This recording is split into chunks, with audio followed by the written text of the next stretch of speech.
Everyone, please rise for the presentation of the colors and the national anthem, followed by the invocation.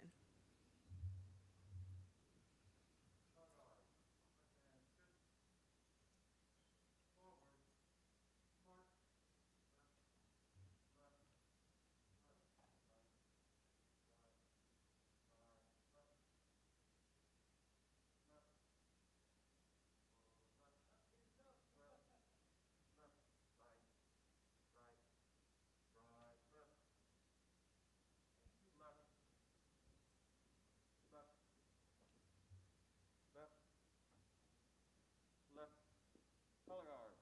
Halt. Inboard. Space. Post. Colors.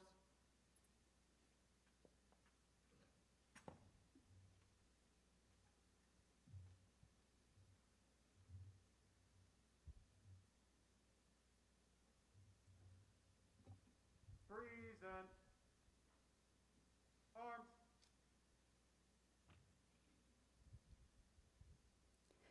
Oh, say, can you see by the dawn's early light what so proudly we hailed at the twilight's last gleaming, whose broad stripes and bright stars through the perilous fight o'er the ramparts we watched were so gallantly streaming, and the rocket's red glare, the bombs bursting in air, gave proof through the night that our flag was still there.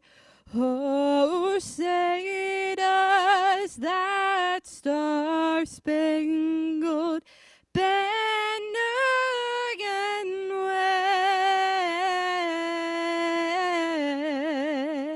wave o'er the land of the free and the home of the brave.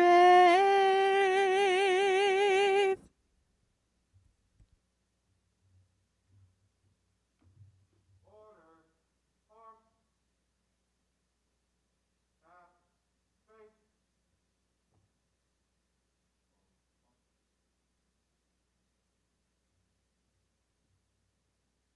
Forward.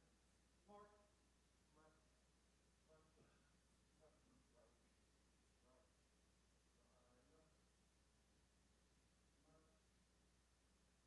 Right. Left. Left. Left. Left. Left. Right.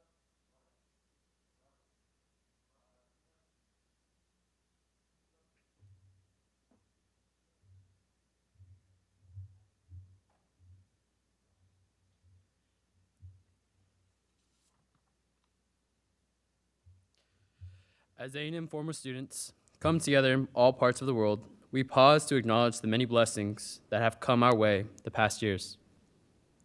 We are humbly grateful for our Aggie's heritage and the camaraderie we enjoy because of our love of our university. We desire our sense of fellowship to spread to the people in all schools and nations in order to bring the men and women of the world into a new bond of friendship and mutual understanding. In our fellowship, we pause to remember those who are absent. May we have a deep appreciation for the great examples and sacrifices given by those of us whom we honor by silver tabs or by silent mourning. We wish for strength to try to do our task better in service to humanity, our nation, our university, and our associates. May this occasion inspire us to be strong in body, keen in mind, and friendly in society.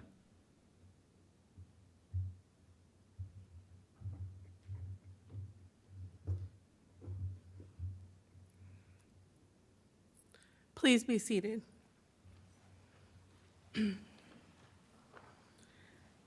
Howdy. My name is Dina Atterbury. I am a member of the class of 2011, and I am the Membership Development Officer for the Aggie Former Student Network, and your Master of Ceremonies for tonight's Galveston County muster. At this time, I am pleased to introduce Colonel Michael Fossum, class of 80, Galveston Campus COO, Vice President of Texas A&M University, and Superintendent of the Texas A&M Maritime Academy.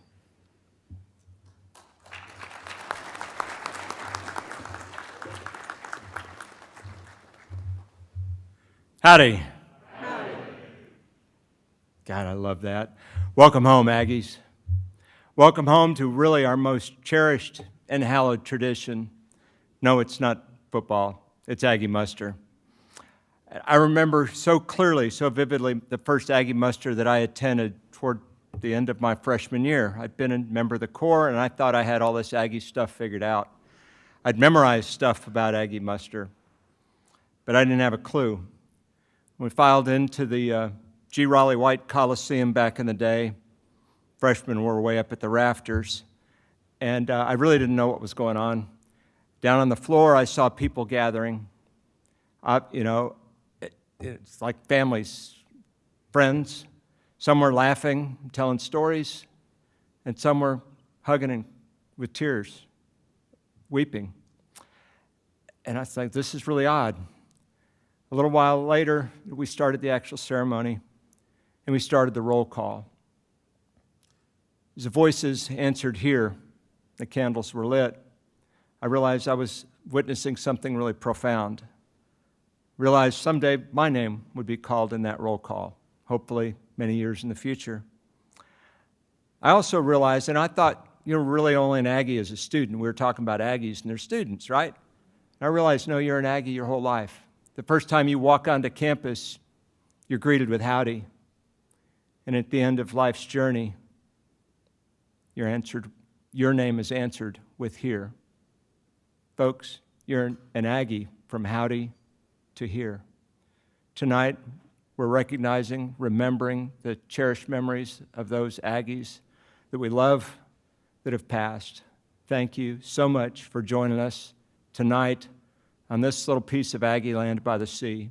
Thank you.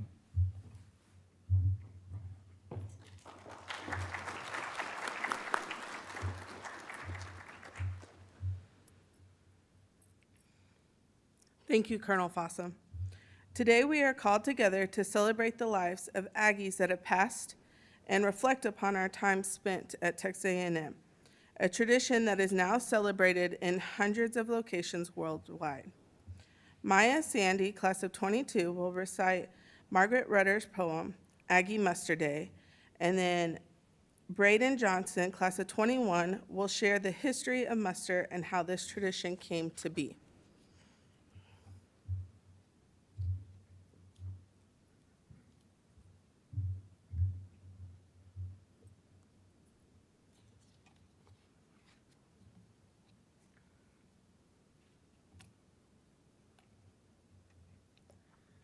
We gather here to mark the day Aggies proudly stand, to honor those who've gone before to the promised land. Each name is called upon the roll, comrades answer here. Trumpets sound their sad goodbye to those we held so dear. All heads are bowed in silent pledge, never to forget. While rifles fire their last salute, echoes answer yet. To their memory, we'll be true. We will take their place. One for all and all for one, ever in thy grace. We'll meet again another day, reunion while we pray, to ask thy blessing on each one on this Aggie Muster Day.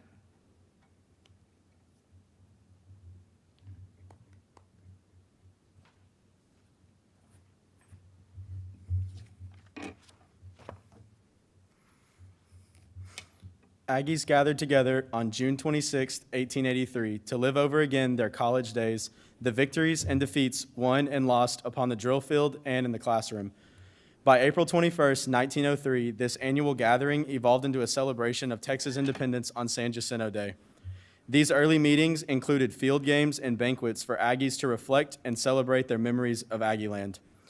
Let every alumni answer a roll call, wrote the former students. It was not until 1922, however, that April 21st became the official day of events for all Aggies. Thus, the annual tradition of muster was born. The March 1923 Texas Aggie urged, "If there is an A&M man in 100 miles of you, you are expected to get together, eat a little, and live over the days you spent at the A&M College of Texas."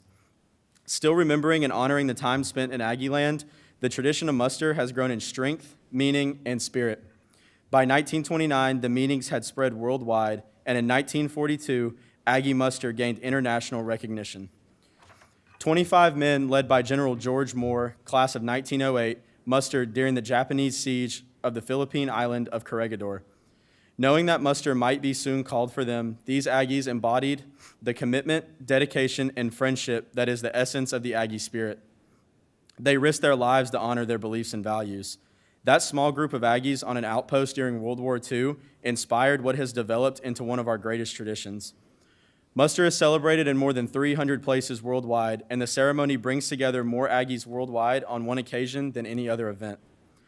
Muster is a time to look to the past, present, and future, not only to grieve, but to reflect and to celebrate the lives that connect us to one another. A gesture so simple in nature, yet so lasting in spirit, muster is the lasting impression every Aggie leaves within us. It reminds us of the greatness that lies within these walls, of the loyalty we possess, of the connection that binds us, and of the idea that every Aggie has a place of importance, whether they are present in flesh or in spirit.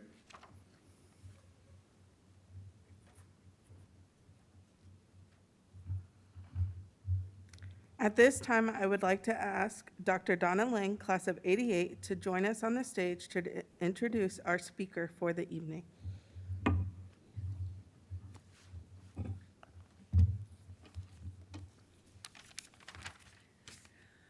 Well, it is my distinct honor and privilege to introduce your 2021 Galveston muster speaker. And Colonel, I cannot agree more. I think muster is the heart and soul of our core values. And being back together in this room is such a special evening. You know, those core values of respect, excellence, leadership, loyalty, integrity, and service define who we are. And I said I'm honored to introduce tonight's speaker because I believe this former student is a representation of those values, and we can be so proud of that. Mr. Sam Collins personifies those core values. He has been named the 2012 Unsung Hero by the Galveston Daily News and recognized in 2015 as the Galveston County Citizen of the Year. His service includes the National Trust for Historic Preservation, the Bryan Museum, a Rosenberg Library trustee, the National Board of the Ruby Bridges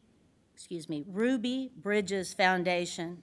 He serves on the Galveston Historical Foundation, the Old Central Cultural Center, the Naya Cultural Center, the Galveston Chamber of Commerce, the Galveston Economic Development Partnership, the Texas Historical Commission State Board of Review, and the Texas A&M University Letterman's Association. Okay, there, that deserves something there, right? Okay. Most recently, I crossed paths with Sam in his tireless and his just dedicated project with the Absolute Equality Mural Project here in Galveston and promotion of Juneteenth as a national holiday. Sam is an entrepreneur. If you need financial counseling, please call him, SLC Investment Services, and Aggies Support Aggies. Thank you. He is a man of faith. He is a family man. And he is an incredible storyteller.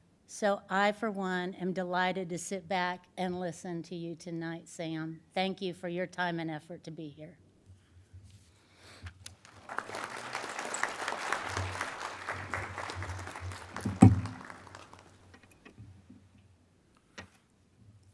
Howdy.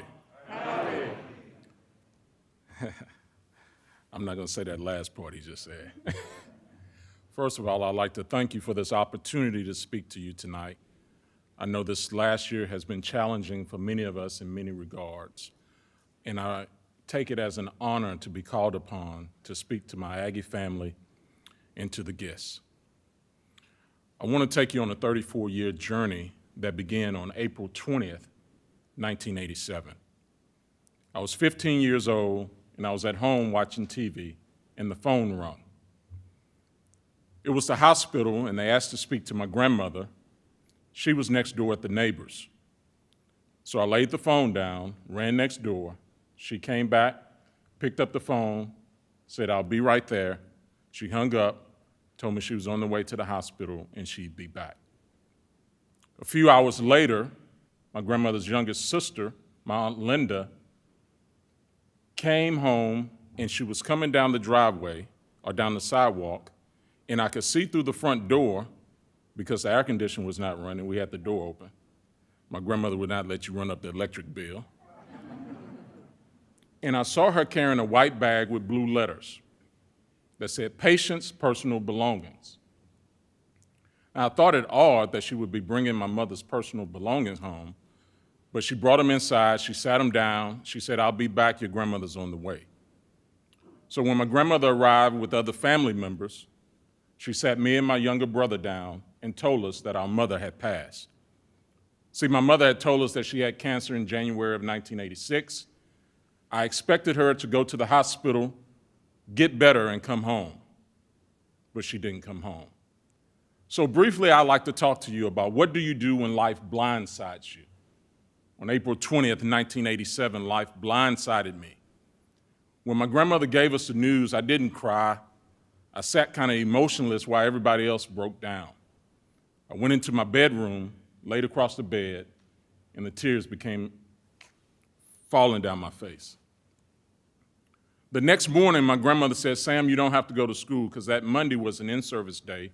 Easter was April 19th that year. We didn't have to go to school that Monday. But the Tuesday, my grandmother said you could stay home, but I got up, I washed my face, brushed my teeth, got dressed, and I went to school. Because I knew my mother valued education, and for me, I was going to have to go to school. I'd like to tell you it was easy, but it wasn't easy that day, but my friends consoled me. My chemistry teacher wrapped her arms around me when I broke down in chemistry class. I made it through the week, and on Saturday, the day of the funeral, I thought to myself in the family car, where are all these people going? Don't they know my mother died? But yet and still, I continued my path in high school, finished in the top 10 of my class, and it was an Aggie, Coach Robert Koopman, that took me to College Station to visit Texas A&M University. As soon as I stepped on the campus, I knew that was the place for me. Now, he also took me to the Dixie Chicken. And coming out of Hitchcock, that was a little culture shock. So very quickly, my Dixie Chicken story, I was playing a video game, and the gentleman comes up and says, "Why are you here?" I said, "I'm visiting the university." "Oh, you play football?" I said, "No, I don't play football." "You seem kind of short for basketball." I said, "No, I don't play basketball." "Oh, you run track?" I said, "No, I don't run track." "You play baseball?" I said, "No, I'm here on an academic visit, thinking about coming to Texas A&M University." And he had had a couple of beverages, so he called over some friends. "Come meet Sam, he's here on an academic visit." So when I first got to campus, one of the things to keep my identity, when I would see students say howdy, I'd say, "What's up?" And then students would come and say, "What's up?" And I'd say, "Howdy." I didn't want people to think I was an athlete. Unless we went out, athletes got in the bars free, and then I could be an athlete. I like to tell you after I went to campus, everything went smoothly, my grades were great, and I had a 4.0, but that would not be the truth. I had a wonderful first semester and my grades reflected it. I lived in the Commons, I shot pool, I chased girls, I did all the things that I was not supposed to do, found myself on academic probation, but I had an opportunity to enroll in Texas A&M University Galveston that summer and fall to get my GPA up, and then I went back to College Station. See, while at College Station, I met some wonderful people, the professors and friends. One of my best friends still to this day, Darian Hill, Sweet Ree. When I first got to campus, I could not shoot pool, but by the time I left, I was paying rent. Throughout my time there, I worked as a student manager for the track team, also graded papers in the accounting department, and on weekends, even did electrical work as an electrical apprentice because my dad is a master electrician. See, I believe that you need to work, and while I was there, I had at least 3 jobs, I tell my kids, and sometimes I had to send money home to my grandmother who was living in Hitchcock. I still have letters from her that says thank you for that change. I grew up while I was there on campus, and I even had an opportunity in 1993. Hopefully he could bring up this photo and you can recognize the gentleman to your left, that's me. I don't know if y'all know the guy in the center. But at A&M in 1993, the calendar was the same as this year. And on Wednesday, April 21st, I had the opportunity to attend a dedication program of a piece of the Berlin Wall. And President Mobley was standing outside, and I took in my hand, oh, he took the picture down, there's a little pass it on card. We used to sign the back of the card, you pass it on to someone else, they sign it. I asked him to give this, I wanted to sign it, give it to President Mobley. If you pass it on to President Bush, he could sign it, and my name would be on the back of the card with his. He said, well, Sam, why don't you come give it to him? When I took the picture back to Hitchcock, everybody said, you a Republican now? I just wanted to meet the president. My shirt says Texas A&M football because I was a manager for the team, and Matt, who is the equipment manager at the university now, was also a manager for the team, so we both had an opportunity to go in and meet the president. See, the university gave me opportunities. Education was a way for me to move up and to move out of my situation in Hitchcock, only to come back to Hitchcock and buy an old house and live there in the community. So the university exposed me not only to the politicians, it exposed me to opportunities. My professors there, one individual that I dodged, Dr. Flagg, I don't know if he's watching tonight, but I told him to tune in. Dr. Flagg had an auditing class, and in order to graduate, you usually had to go to Dr. Flagg through his class. I went to the head of the accounting department, Dr. Strouser, and I said, Dr. Strouser, I would really love to be in the honors auditing class. Now, my grades weren't quite high enough to get in the honors class, but I was working for Dr. Strouser, and he signed off, and he let me into Dr. Smith's class so that I could avoid Dr. Flagg and graduate. And Dr. Flagg still would not let me forget that till this day. My son is currently there, Joseph, he's class of 22, and when we went to visit, we went by Dr. Flagg's office, and he reminded him that I had dodged his class. But after graduating, another Aggie gave me an interview and gave me an opportunity to work for Walgreens. So I went to work for Walgreens in Houston after Texas A&M University, and I stayed there a few years, ran into my wife, who at that time was working at another Walgreens store. There was some outs at her store. She came over. My manager was going to introduce me, but he did not know she was my 6th grade crush from Hitchcock. Now, I had not saw her in 12 years, and there's a lot more to that story, but I won't get into all of that tonight. But when I saw her, it was like I was in the 6th grade all over again. So it took me 12 years. No was just no in the 6th grade, so don't give up. So eventually I left Walgreens and went to work for an insurance company. Me and my wife got married. We have 4 children. The oldest is 25, 23, 21, and a 12-year-old. We began to build our life starting in 1999. here in the community, and I went to work after leaving the insurance company. While I was with the insurance company, I want to say this. There was a gentleman named Sam Alahusini. And Sam used to drive around collecting insurance in this debit, but he would often stop at these houses that he was repairing and renting. And he said, I think you're going to take what I share with you and you'll use it. So he began to teach me about real estate. So that was my on-the-job kind of training with Sam A. But he said, I think your skill set, you should be in the financial services. And he introduced me to an Aggie, Randy Kleber, at Edward Jones. Randy took me to Houston and got me an opportunity to get hired by Edward Jones, and I worked with them for 5 years. Along that time, I was getting involved with many of the boards that Dr. Lang listed. I'm not on all those boards right now, so if you were trying to figure out how does he have time for that, all those boards, those are several boards that I've served on, but I'm not currently on all of them.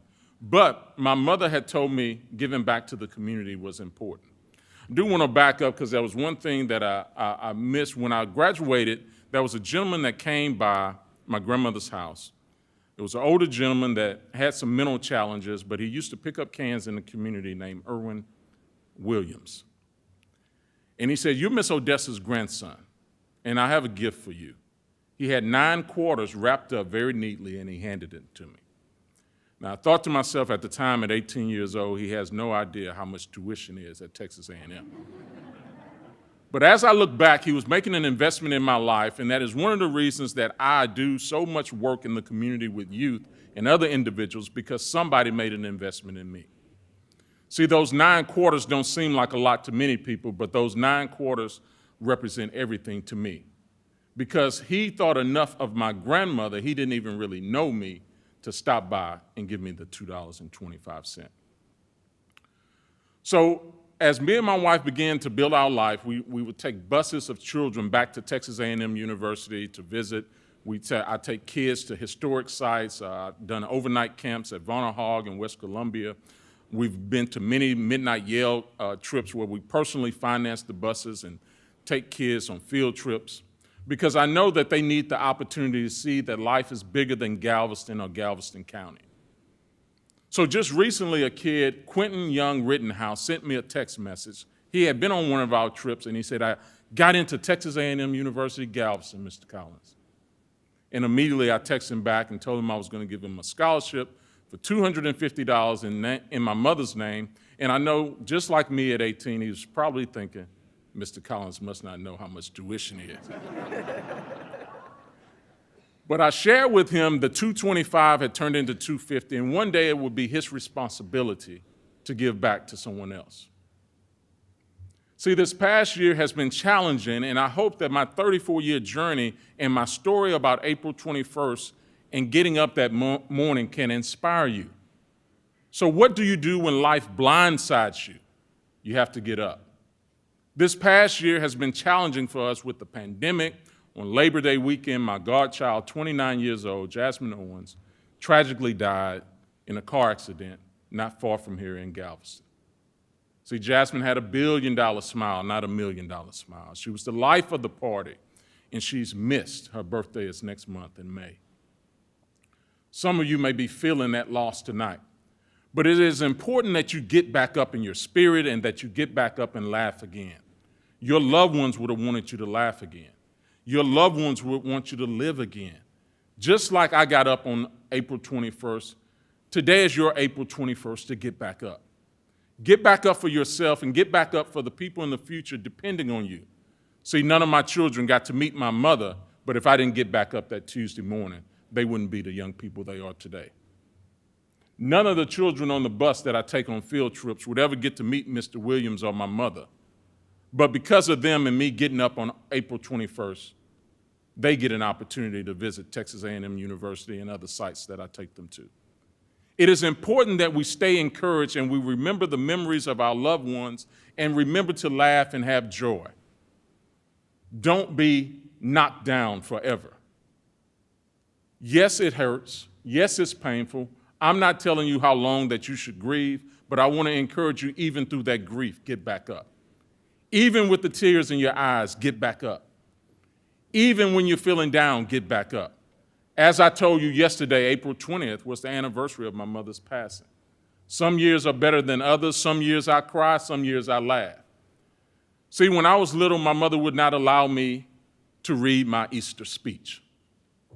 So tonight I didn't write anything down, and I hope that I've helped you to get back up again in memory of my mother, Mae G. Paris, Staff Sergeant in the Marines, that would not allow me to use a piece of paper when I spoke. Get back up, Aggies.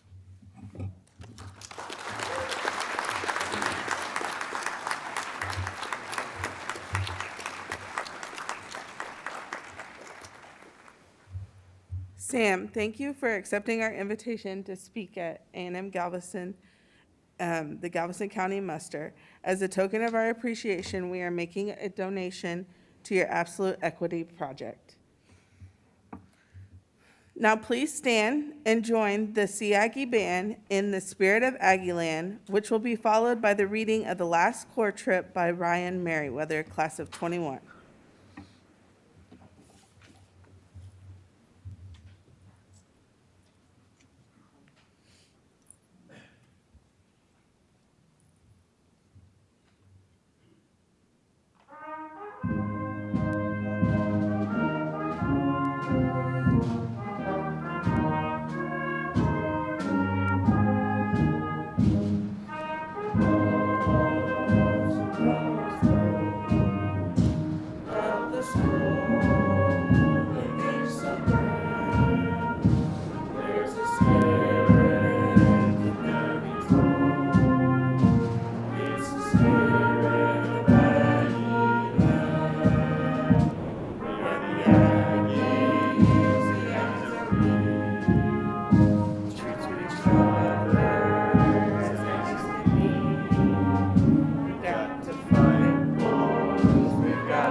Thank you. You may be seated. It was Judgment Day in Aggie land, and tenseness filled the air. All knew there was a trip at hand, but not a soul knew where. Assembled on the drill field was a world-renowned 12th man, the entire Fighting Aggie team, and the famous Aggie Band. And out in front with Royal Guard, the reviewing party stood. St. Peter and his angel staff were choosing bad from good. First he surveyed the Aggie team, and in terms of an angel swore, "By Jove, I do believe I've seen this gallant group before. I've seen them play since way back when, and they've always had the grit. I've seen them lose and I've seen them win, but I've never seen them quit. No need for us Atari here, deciding upon their fates. 'Tis plain as a halo on my head that they've opened heaven's gates." And when the 12th man heard this, they let out a mighty yell that echoed clear to heaven and shook the gates of hell. "And what group is this upon the side?" St. Peter asked his aide. "That swelled as if to burst with pride when we our judgment made."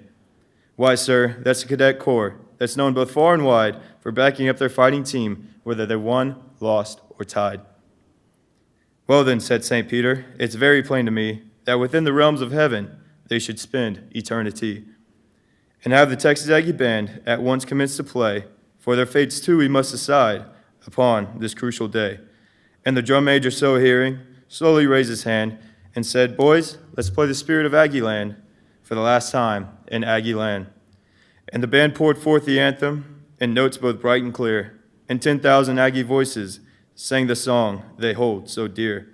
And when the band had finished, St. Peter had wiped his eyes and said, "It's not so hard to see, they're meant for paradise." And the colonel of the Cadet Corps said, as he stiffly took his stand, it's just another corps trip, boys. We'll march in behind the band."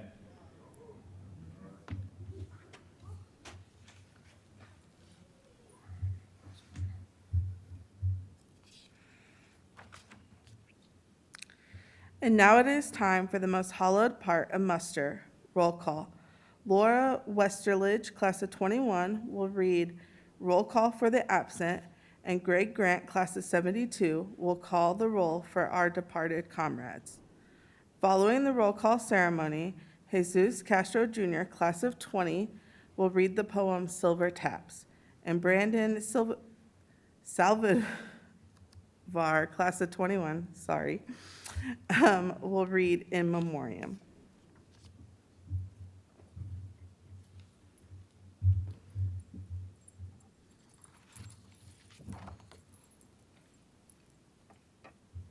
In many lands and climes this April day, proud sons of Texas A&M unite. Our loyalty to country's school we pray, and seal our pact with common bond might.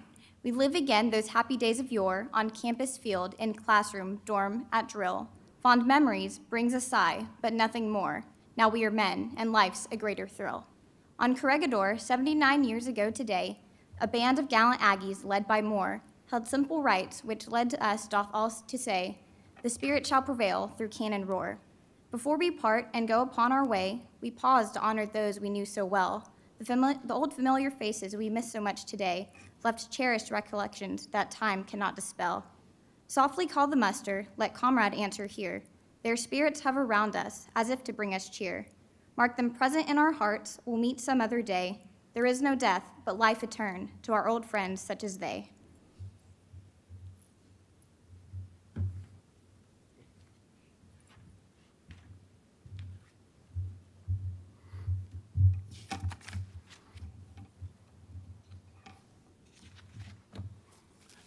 Will the candle lighters please come forward?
Major General Wesley Peel, class of 1946.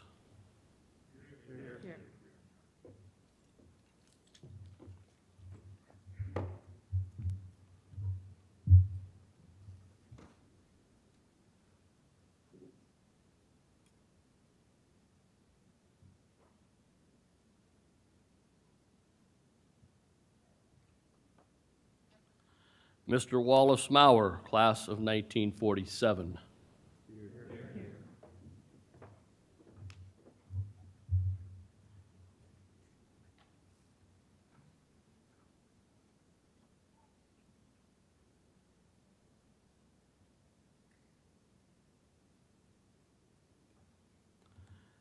Mr. Henry Pomeroy, class of 1949.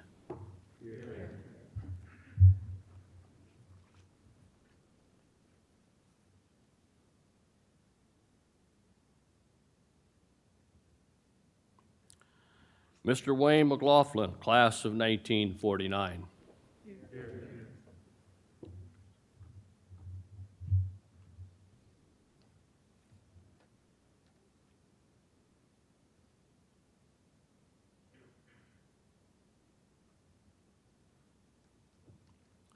Mr. George Cusick, class of 1952.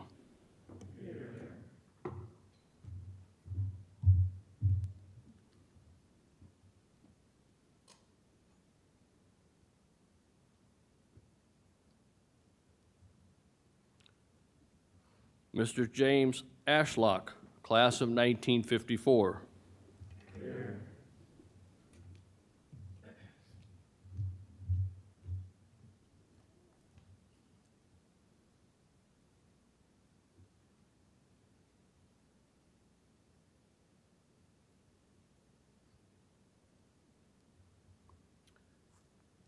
Mr. Warden Mays, class of 1956.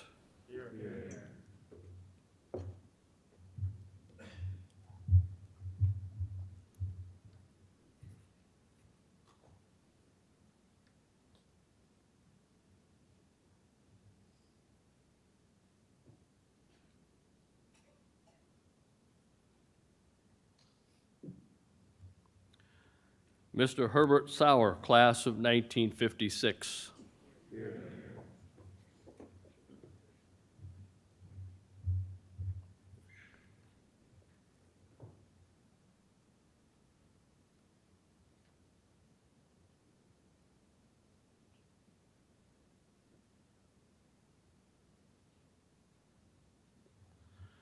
Colonel James Gartrell, class of 1958.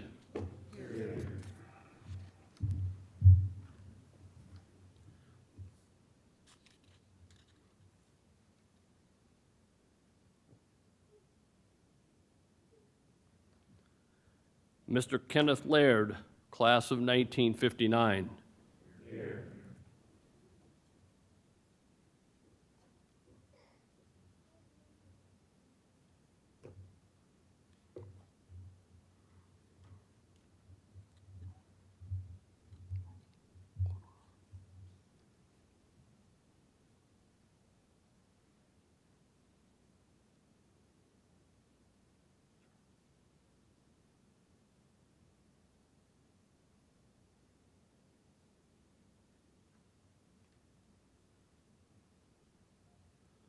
Colonel James Woodward, class of 1962.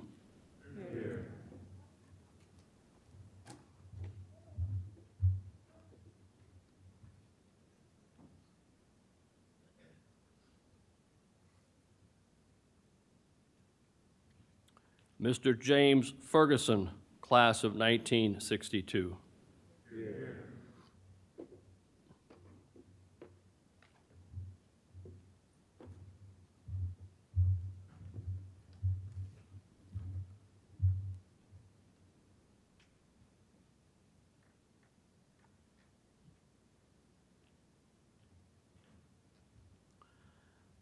Mr. Ted Thomas, class of 1963.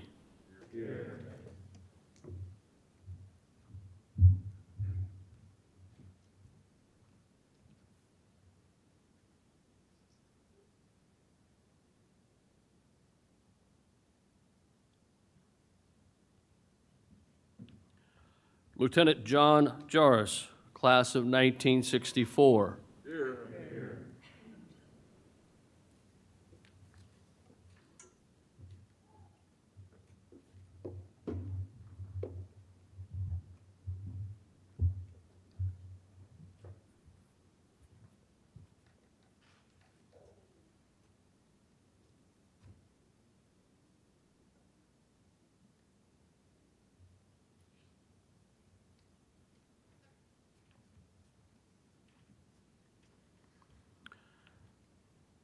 Colonel Robert Risky, class of 1965.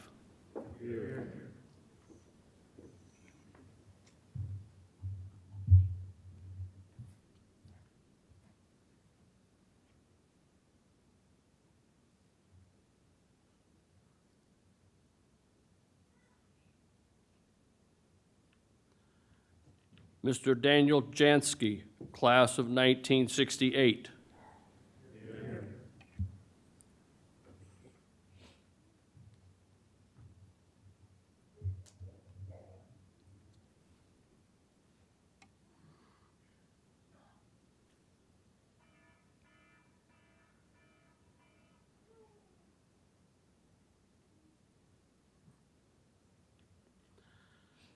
Captain Richard Nicholas, class of 1969.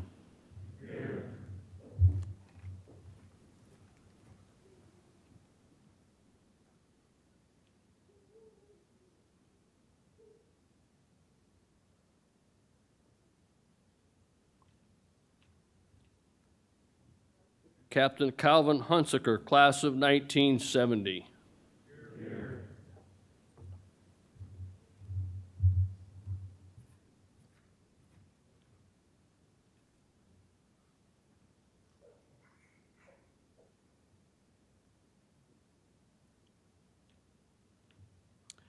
Mr. John Otto, class of 1970.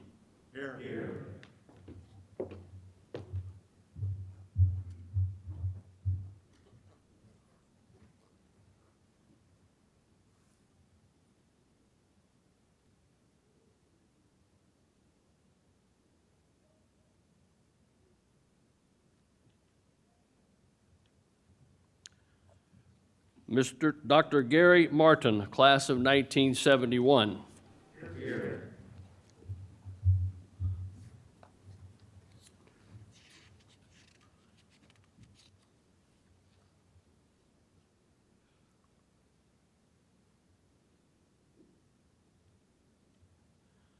Mr. William Vasson, class of 1972.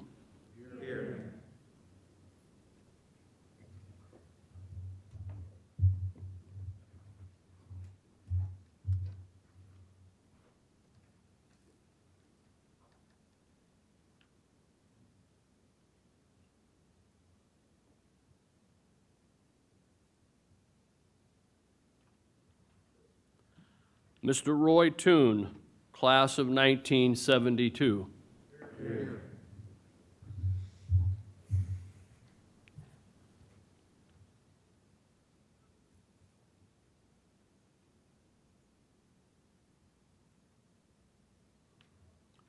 Mr. James Bear Bratson, class of 1975.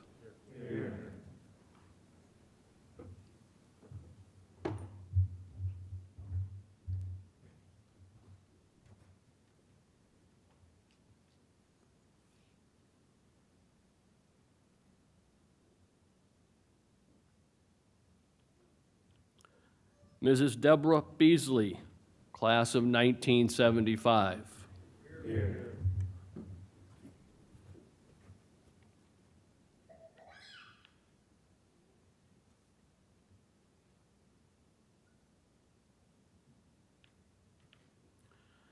Mr. Raymond Loney, class of 1977.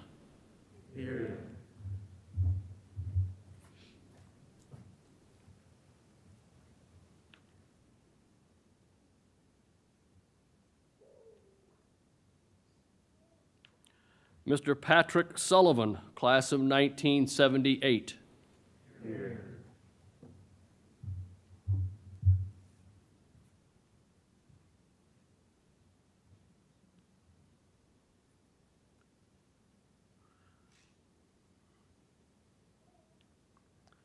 Mrs. Cynthia Arnold, class of 1980.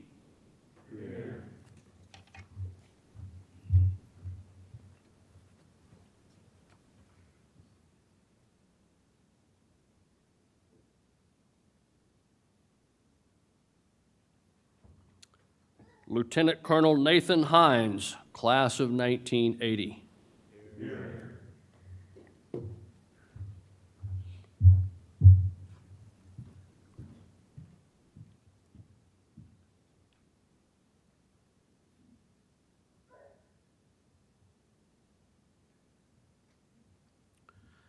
Mr. Matthew Cressup, class of 1983.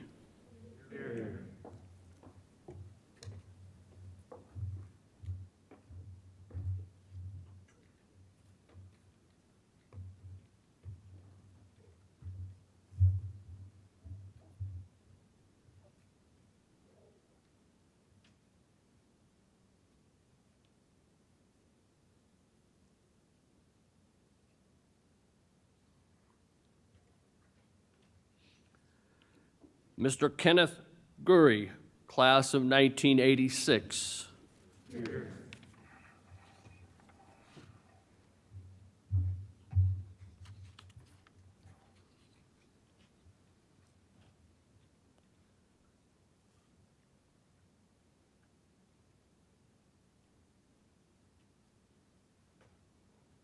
Mr. Gary Keckler, Class of 1989.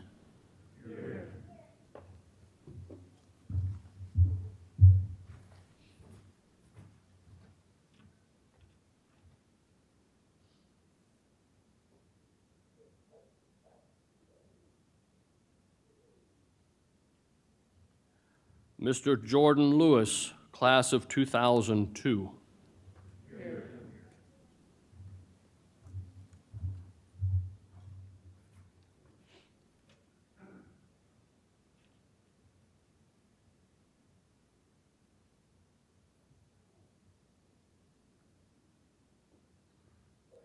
Miss Melinda Marksberry, Class of 2002.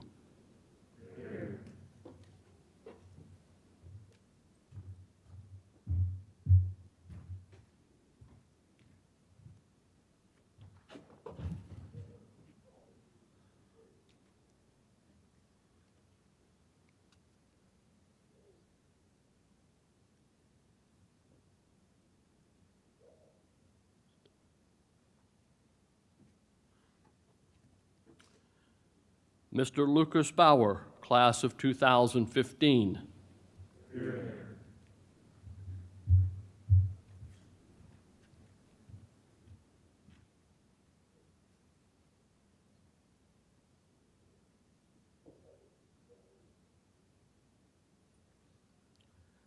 Mr. Andrew Lee, Class of 2017.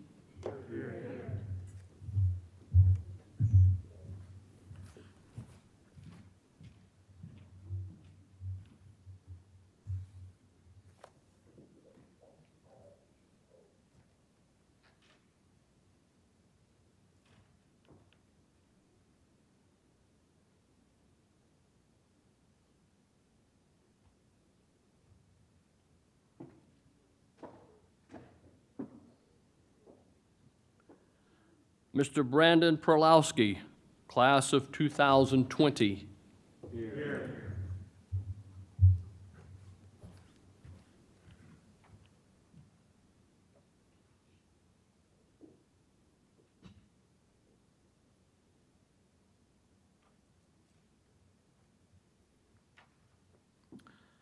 Mr. Wesley Mallarney, Class of 2024.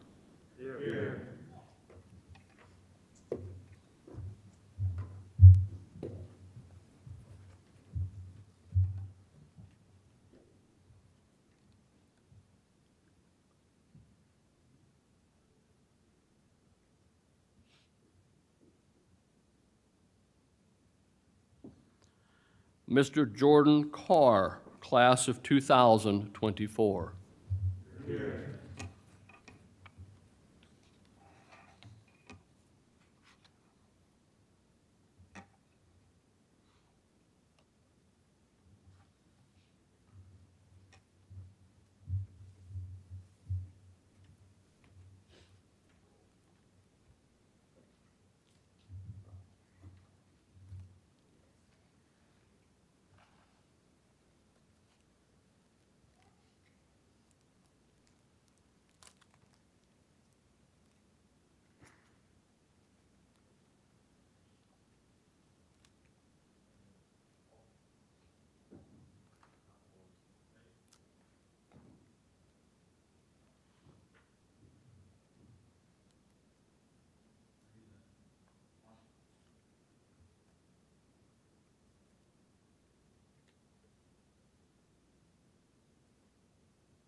You hear about the Aggie Band and the spirit of Aggieland, but few have heard of the farewell hymn of silver taps at A&M. All day the flag flies at half-mast, a sign to us of a solemn task, to bid farewell to one who's gone. With silver taps, he's not alone. The night is dark and very still. Where Sully stands, the area fills with a silenced crowd of those who care, their hearts all joined in silent prayer. The Ross Volunteers, the Honor Guard, speak for us all as their guns discharge. 21 guns now blast the air and fade away in the darkness there. Then tap blows loud from the tower near, and twice again so faint, so clear. Like rustling wings of a soul in flight, silver tap fades in the night. You stand spellbound, you scarcely breathe. With heavy heart, you turn to leave. Your Aggie friend, no more you'll see, till silver taps is blown for thee. Silver taps at A&M will always be our farewell hymn. To those who've gone to heights unknown, with silver taps, he journeys on.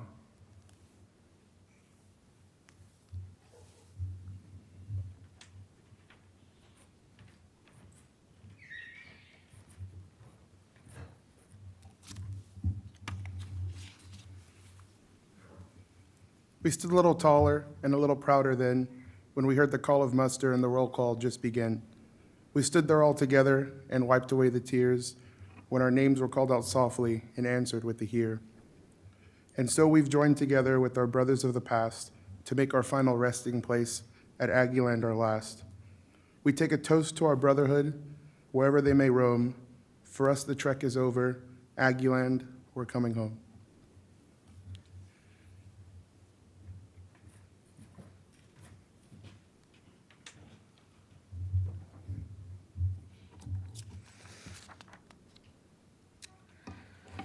The 2021 Texas A&M muster in Galveston County is completed.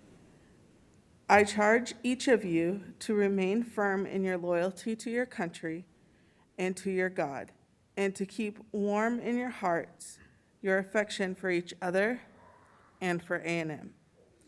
The muster is dismissed until April 21st of 2022. May God be with us all until we meet again.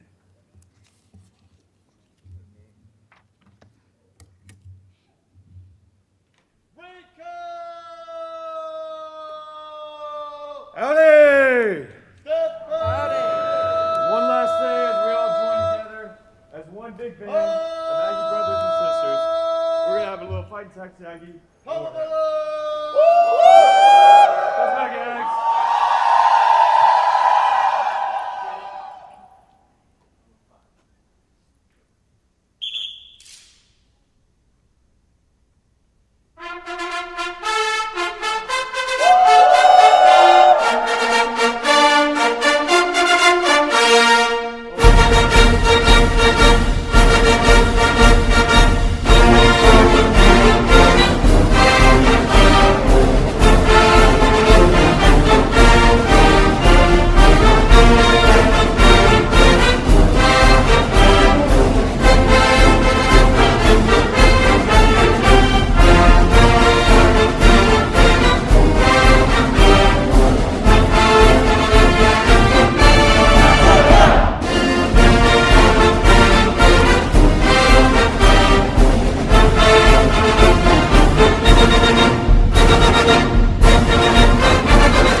Yeah, they were supposed to say no. They texted